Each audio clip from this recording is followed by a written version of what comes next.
Yo guys, so this is going to be a mock draft video, but before I get into it, I just want to say that I filmed this before the news came out that Rodgers, it seems like he's likely to come back. There's just still so much up in the air, and so I'm going to talk about, maybe drafting guys like Aaron Jones. We don't know if Rodgers is coming back, so just know that even though it seems a little bit more likely that he is coming back, at the time, we didn't really know, and the ADP on Fantasy Pros reflects that. So until all this Aaron Rodgers stuff is finalized, I'm just going to keep acting under the assumption that, he could retire, he could come back. So just keep that in mind when you're watching this video. But let's get into it. Hello and welcome back to the Fantasy Playmakers. What's up, guys? For today's video, I'm going to be doing another mock draft. And for this mock, it's going to be half PPR scoring. It's going to be a 12-team league, and we're going to be drafting from the number 11 position. I really like this draft slot. I put out a video a little bit over a week ago talking about my favorite spots to pick in drafts, and I went over how I'm a big fan of picking late in the first round.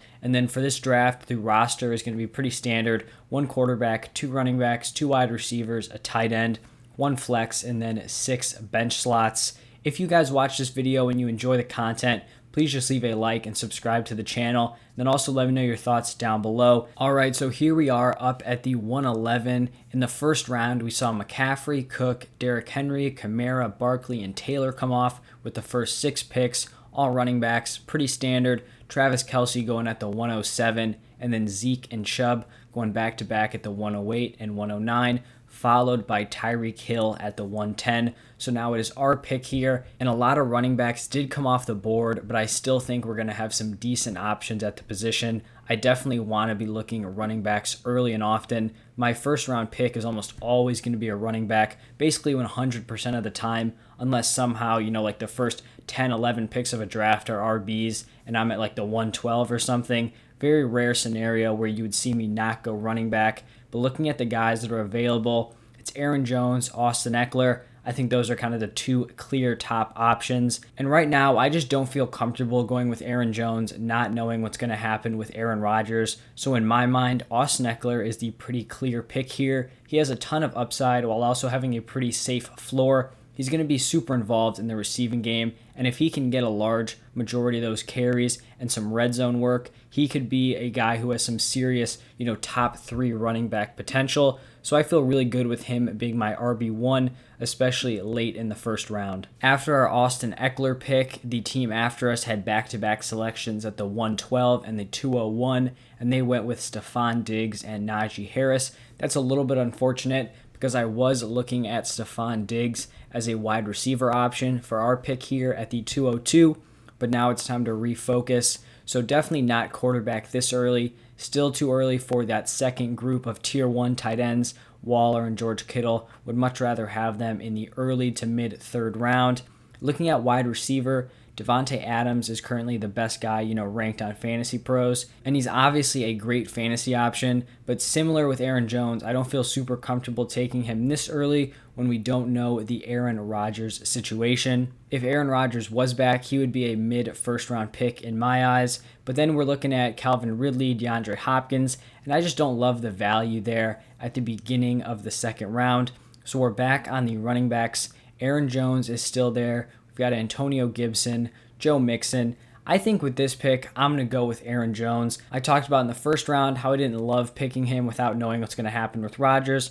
But, early 2nd round, I don't feel like I'm reaching. If Rodgers comes back, he turns into a middle of the 1st round pick. If Rodgers is gone, he's probably late 2nd, even maybe 3rd round. So I feel like we're kind of in the middle of his expected outcomes. And I'll just take a little bit of a risk here. I have other drafts with Antonio Gibson and Joe Mixon, just kind of diversifying the portfolio. And I mean, if Aaron Rodgers does play this season, having Aaron Jones as my RB2 pick will be insane value. A ton of guys came off the board after our pick at the 202. We saw some receivers come off in the 2nd round. Adams, Ridley, Hopkins, Jefferson, Brown, Metcalf.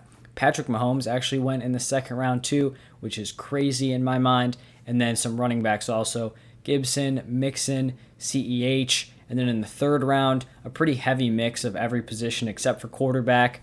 5 wide receivers: Terry, Keenan, Thomas, Robinson, Mike Evans. I don't think Michael Thomas is going to be going that early in real drafts, with the news that he's going to be out for the first few weeks of the season. We also saw some running backs come off: Swift, Dobbins, Josh Jacobs, and then the 2 other tight ends, George Kittle and Darren Waller. So all those guys are now off the board, and it's our pick here at the 311. Right now, we have 2 running backs. I still think it's too early to be going quarterback, and I'm definitely not going to be looking at any of these tight ends, Hockenson, Mark Andrews, Kyle Pitts, definitely not in the 3rd or 4th rounds. And so we're still locked in on the running back and wide receiver positions, and there are some solid options at each. At running back, we've got Chris Carson. In my mind, he's pretty clearly ahead of Montgomery and Sanders. And then at wide receiver, Amari Cooper, CeeDee Lamb, Robert Woods. Out of those wide receivers, Amari Cooper is pretty clearly my wide receiver 1. So it looks like this pick is going to be between Amari Cooper and Chris Carson. I do already have 2 running backs, but I don't hate going 3 straight running backs. I'm going to be up in 2 picks anyway. And if I'm looking at the depth at each position, I'd feel much better, taking a guy like Robert Woods or Julio Jones in the 4th round than I would if Chris Carson came off the board and I would have to pick Montgomery or Miles Sanders. So I'm going to go at the running back position, just totally lock down my RB room. 3 really, really solid fantasy running backs, and then I can hope that one of these wide receivers falls. All right, so we got lucky. CeeDee Lamb and Chris Godwin both came off at the 312 and 401, and that means that Amari Cooper is still on the board. So getting a guy that I view as a low-end wide receiver 1 in the 4th round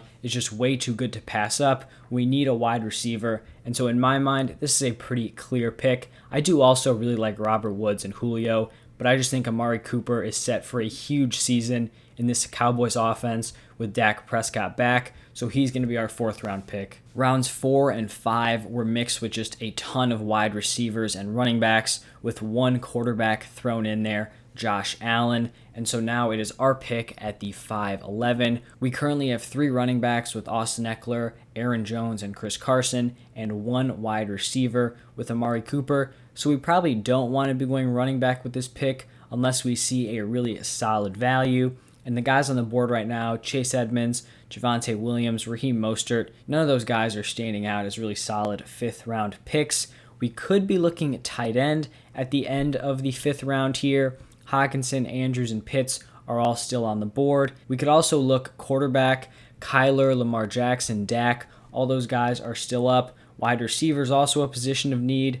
Brandon Ayuk is on the board. Honestly, right now, I don't see a ton of value at wide receiver. I talked about how I don't think there's a lot of good options at running back. So this could be a spot here, end of the 5th round, early 6th, that we go quarterback, tight end, whatever order we want to go in. This is kind of a similar decision that I had to make in the last pair of picks, where I ended up going running back earlier because I like the depth at wide receiver. And so with this pick, I think I'm going to go with TJ Hockenson because I like the depth at quarterback more. I value TJ Hockenson, a decent amount ahead of Andrews and Pitts, even though they're in that same tier. I don't really care between Kyler and Lamar who falls to me in the 6th round, and obviously the team isn't going to take them both with their 5th and 6th round picks. So I'm going to go with TJ Hockenson here. I would rather have Kyler Murray, so hopefully he falls, but I'd be totally fine taking either guy. Look at that. That was perfect for us. They took Lamar at the 512 and then followed it up with Kyle Pitts. And so we can go get our guy, Kyler Murray. We could also look at Brandon Ayuk again.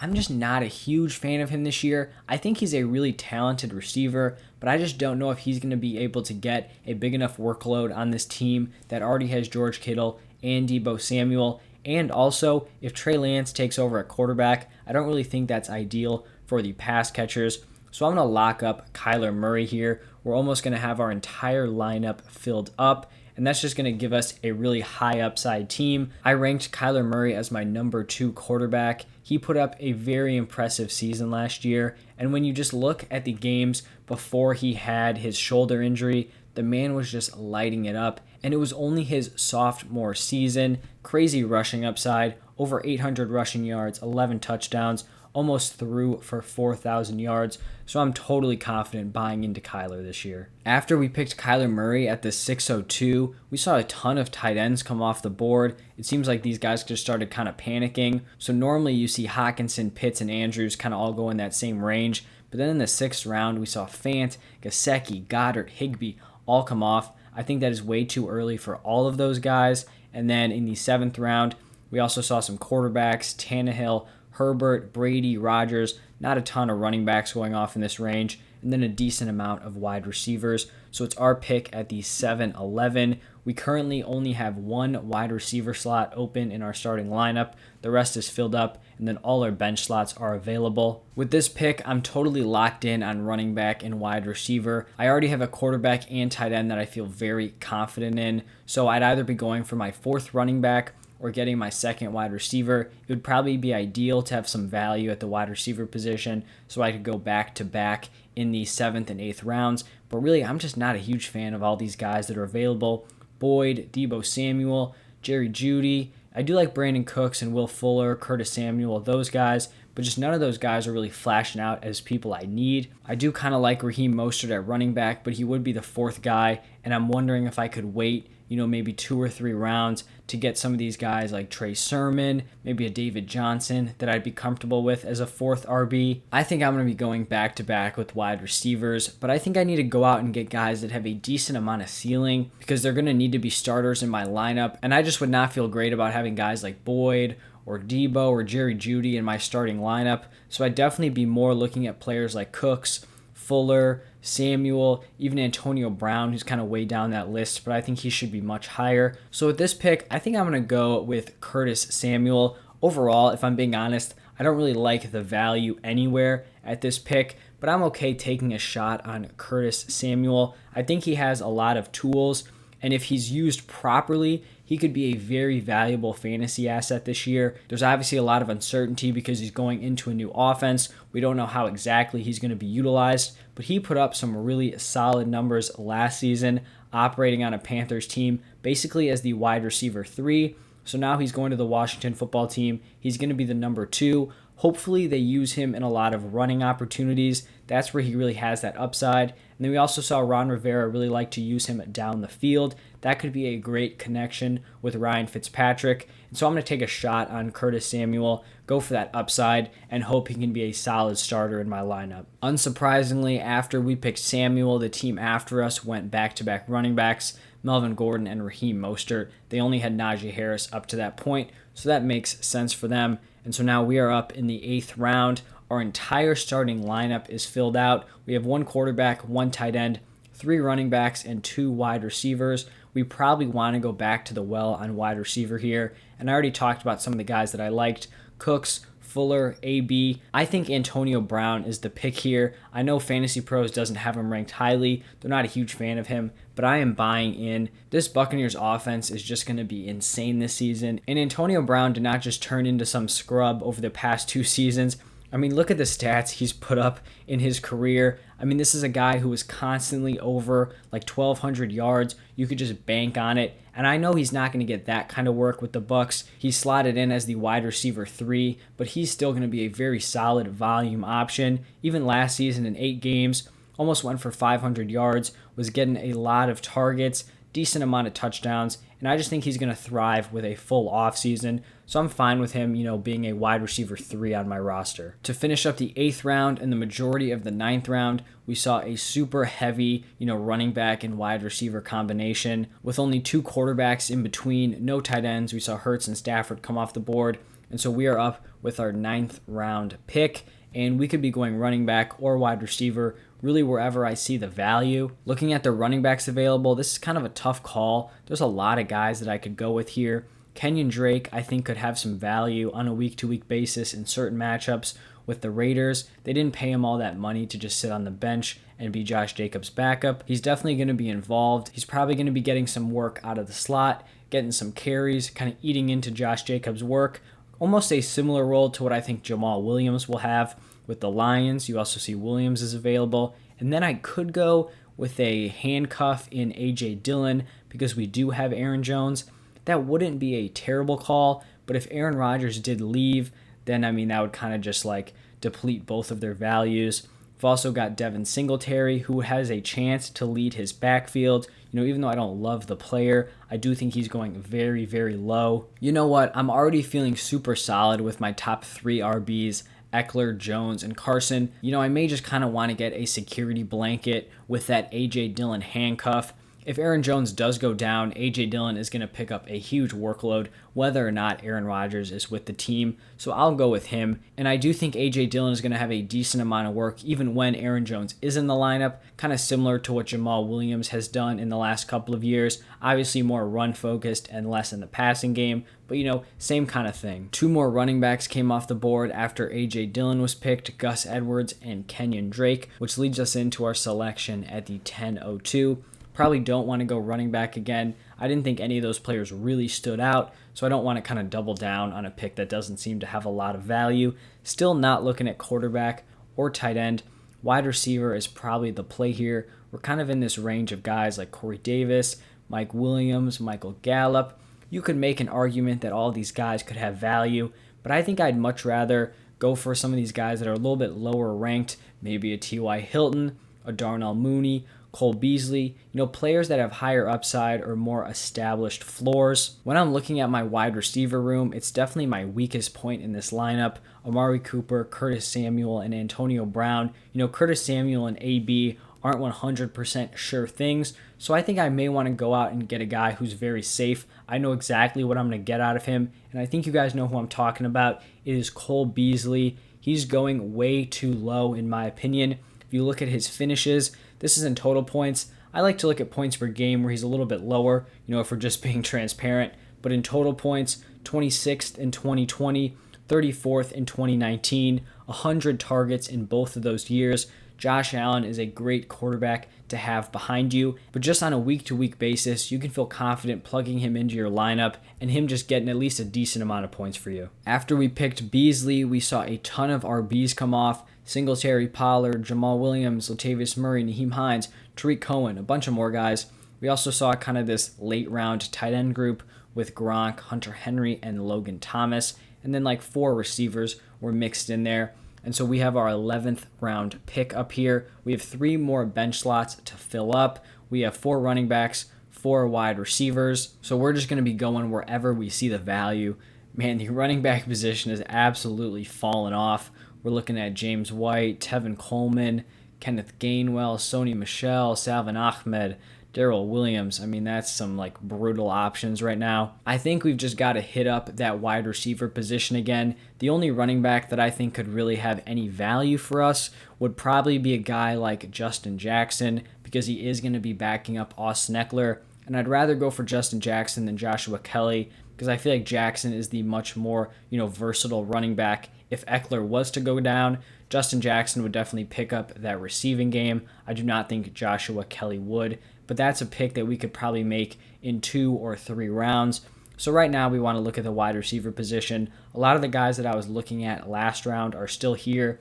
T.Y. Hilton, Darnell Mooney, Rashad Bateman, even a Russell Gage. John Brown's also there. I was thinking that I was going to go with my old reliable late round wide receiver pick in Rashad Bateman, but then I'm looking at Corey Davis and Michael Gallup up there. I feel like they would have gone a lot earlier, if we're following ADP. I just don't love Corey Davis because I don't think there's going to be a lot of value on this Jets offense, and it's a very crowded wide receiver room. I'd much rather look at Elijah Moore going much later. But then I look at Michael Gallup, and I'm not a huge Michael Gallup fan at his current ADP, but he definitely has fallen, and we do have Amari Cooper. This offense is going to be very explosive, and I mean, we're kind of protecting ourselves. If Amari Cooper does go down, I mean, Michael Gallup steps into a huge role. He still could have some decent involvement in some boom games if all 3 of those wide receivers are healthy, but I'm fine kind of locking him up here as our wide receiver 5. After we picked Gallup, Corey Davis and Mark Ingram followed, and so it's our 12th round pick. Right now we have 5 wide receivers, 4 running backs. We probably want to add at least 1 more running back to this roster. Not at least, definitely 1 running back, definitely not 2. We could go wide receiver again, but I'm actually feeling a little bit solid with the 5 we have. I talked about this in my recent tight end rankings.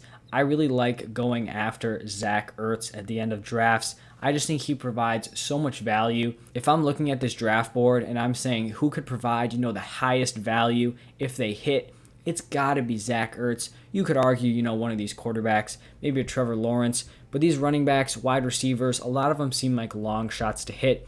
Zach Ertz, we have literally seen the man put up high-end tight end 1 seasons for consecutive years, and so I'm not buying, the whole he's done thing. He's reported to Eagles camp. He's going to be playing, whether it's for the Eagles or another team. Honestly, kind of hopefully it's for another team. I think he could find himself in a much better situation, maybe like the Colts, where they don't have a lot of pass catchers.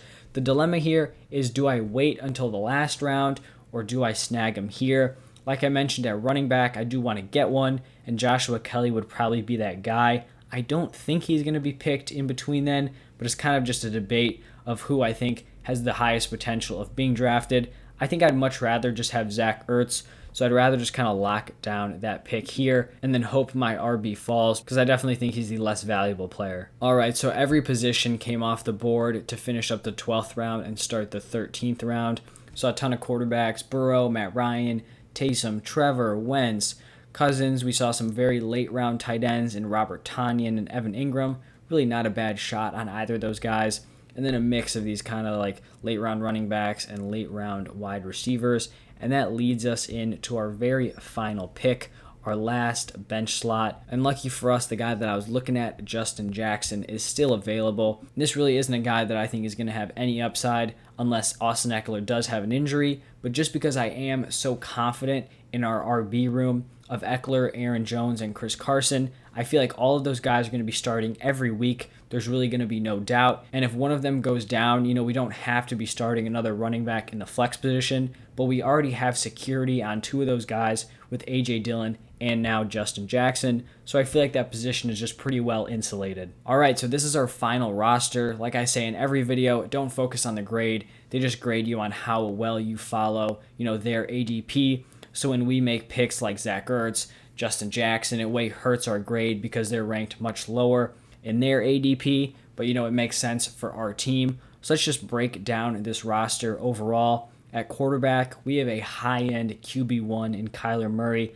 I really like our running backs with Eckler, Aaron Jones, and Chris Carson. There's not a ton of upside in terms of our bench slots with A.J. Dillon and Justin Jackson, but like I just mentioned, it's more so security because our running backs are so strong and top-heavy. Wide receiver is probably our weakest point. We have Amari Cooper, who I think is kind of a fringe wide receiver 1, and then some higher upside players like Curtis Samuel, Antonio Brown, a very safe bench guy in Cole Beasley, and then Michael Gallup, who's proven he can be a very fantasy relevant tight end, not exactly in a great spot with this Cowboys depth chart with Cooper and Lamb ahead of him, but kind of more security if Cooper does go down. Michael Gallup will step in to a really solid workload. Or if CD goes down, then we could have both of those wide receivers putting up some nice numbers. Our 2 tight ends are TJ Hawkinson, kind of a middle-of-the-road tight end 1. We hope he's able to take that next step with the potential volume he can get with the lack